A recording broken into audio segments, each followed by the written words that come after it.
participé à la marche lesbienne de l'an dernier et j'ai trouvé que c'était une super marche. Et, c'était important de représenter les lesbiennes et de nos revendications et puis les revendications LGBT de manière générale. Et là, j'ai vu qu'il y avait aussi un peu la même chose et avec en plus le contexte de lutte contre l'extrême droite. Et moi je trouve ça super important parce que l'extrême droite et le fascisme ça nous menace en tant qu'LGBT mais aussi en tant que personnes racisées ou même les personnes qui sont pas françaises et qui vivent en France. Je trouve qu'il y a un réel danger du fascisme et voilà, j'étais là pour protester.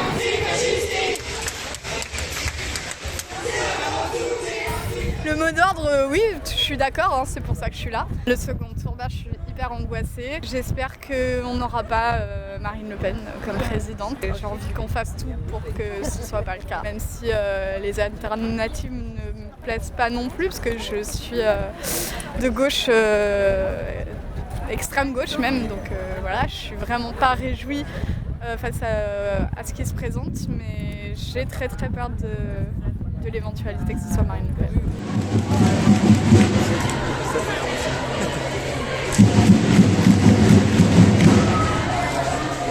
Je suis ici parce que pour rappeler que on est lesbienne et qu'on est là et qu'on n'a pas prévu de bouger, et aussi parce que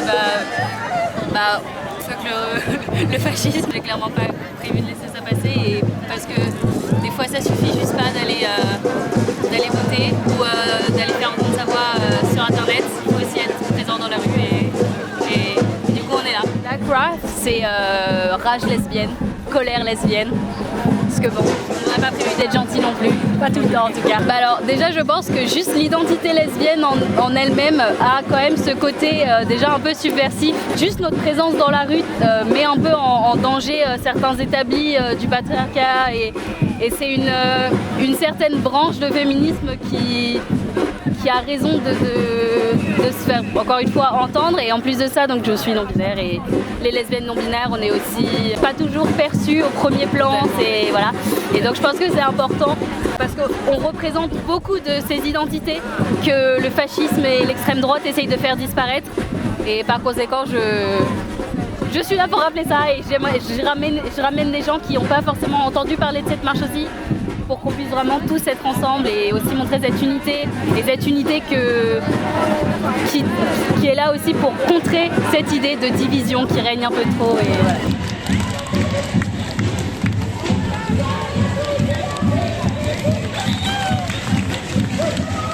Des personnes parce que je vis dans un environnement où je ne suis pas en contact avec des personnes de la communauté LGBT. Du coup, c'est bien de rencontrer des personnes. Après, pour sortir et pour être fière de qui je suis, parce que j'ai pas l'occasion tous les jours. Franchement, déjà garder nos droits pour des choses importantes comme la PMA. Je sais que je suis née par PMA et je vais donner naissance par PMA parce que j'aimerais beaucoup avoir des enfants, et si on me retire ça qui est un droit essentiel, ça pourrait plus être un pays de liberté. Pour essayer d'élever la voix de nos frères qui sont dans d'autres pays où là où leur liberté on les respecte pas, ou alors on les met pas en lumière. Je suis neutre, la politique je m'y intéresse pas trop, à part en ce moment légèrement, j'y touche un tout petit peu, mais ouais, j'appréhende un tout petit peu quand même.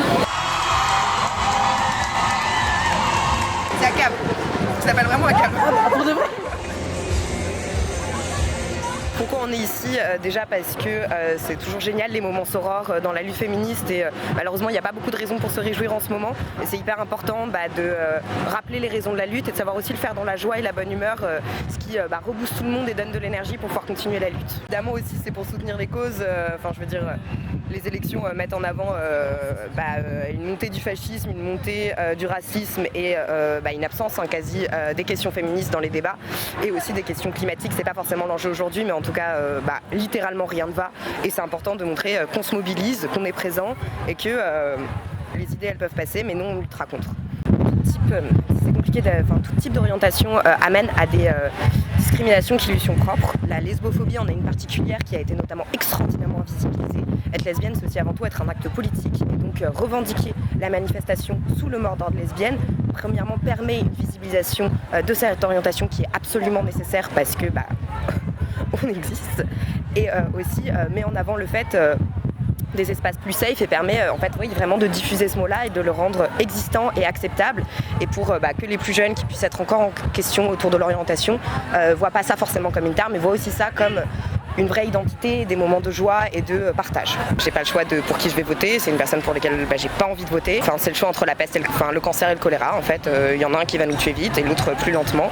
Mais dans tous les deux cas, on n'y va pas avec gaieté de cœur et on n'y va pas volontairement. Mais moi ce que j'espère c'est un vrai sursaut de militantisme par la suite et des grosses rassemblements et mobilisations à la fois aux législatives dans les urnes et aussi dans la rue pour revendiquer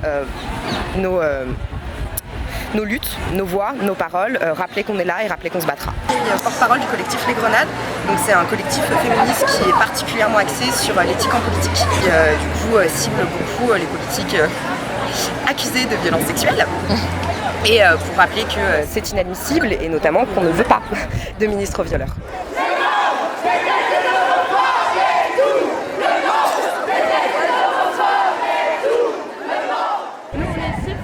Pour distribuer des brochures de féminisme. En fait, à la base, on distribue des brochures de féminisme dans différentes manifestations. Donc, on a fait le 8 mars, on a fait le 20 novembre.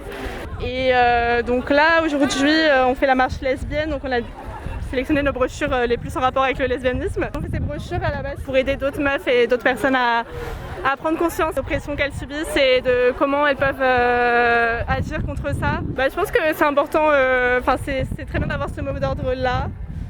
Que en fait ça aurait pas été possible d'avoir un autre mot d'ordre vu le climat actuel.